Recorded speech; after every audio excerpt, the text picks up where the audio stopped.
Yo, happy Monday. Motivation Monday.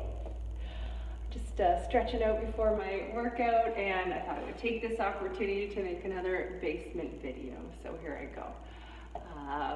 This is going to be about another little story of mine that I'm very scared to share, but that is where the magic seems to be happening. And I'm doing it because I think some people get this idea that they can't relate to me because they say things like, you've never been overweight, you've never had a problem with your weight or your body image, and that is not so. So here's a little flashback story for you. When I was in college, I started bartending for money, and that was great. And not only the money was wonderful, but I was getting all this like attention from guys, and like I was out there partying with people and just like feeling super cool, and I was like, wow, it's so great to be 19. And that is how it started. It seemed like a good idea, and if I wasn't bartending and making money, I was out partying and drinking, and I would also drink at work because it wasn't such a big deal back then, legally anyways.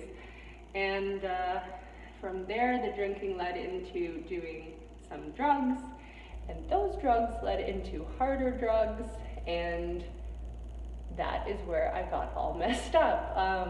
And not only that was I dependent on alcohol and drugs to give me this feeling that I was chasing every night, and it was all intermingled with a very severe eating disorder, and I haven't talked about that a lot because it's hard, but I'm gonna do it because I know I'm not the only one who has struggled with food, body image issues, or eating disorders. So I was severely bulimic, and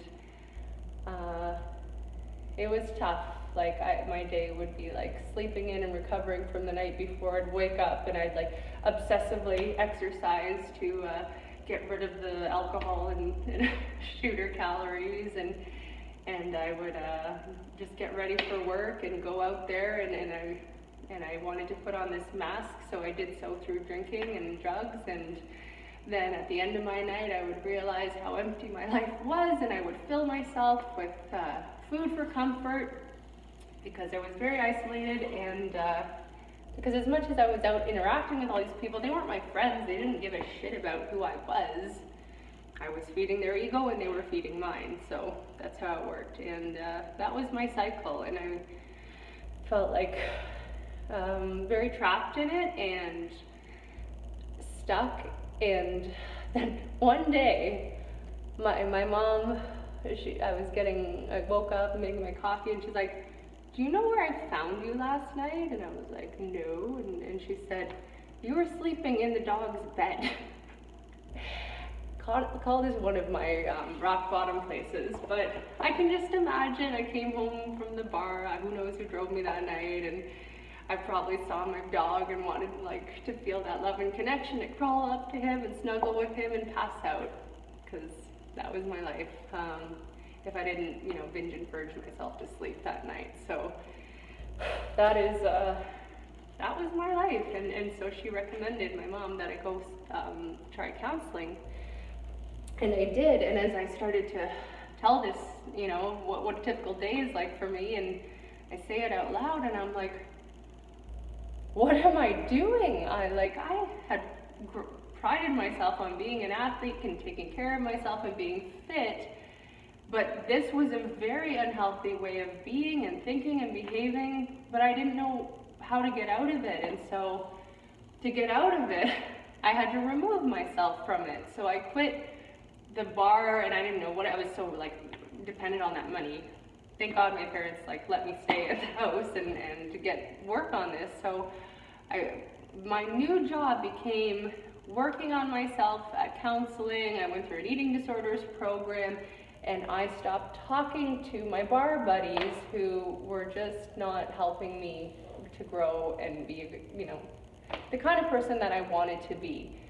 And so that was hard. That was a lot of friggin' work. But this is how I entered the fitness industry. Once I was in control of those things, I knew I didn't want to go back to staying up all night and partying and everything. I got a gym job. I was a fitness evaluator, and I started connecting with these people who actually slept at night and ate well and worked out during the day, and it saved me. It really did. It was a good thing for me to let that stuff go and just put myself back together.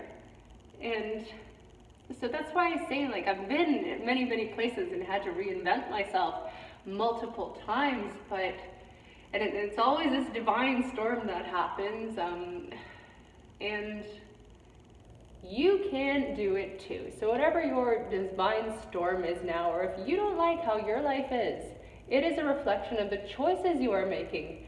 So choose differently, paint a picture of what you do want, and take action to get there, my friends. If this video resonated with you or you found value in it, please comment below. Share it with someone who might need to hear this story, and thank you for listening and putting up with my emotions. I appreciate it. Till next time, bye.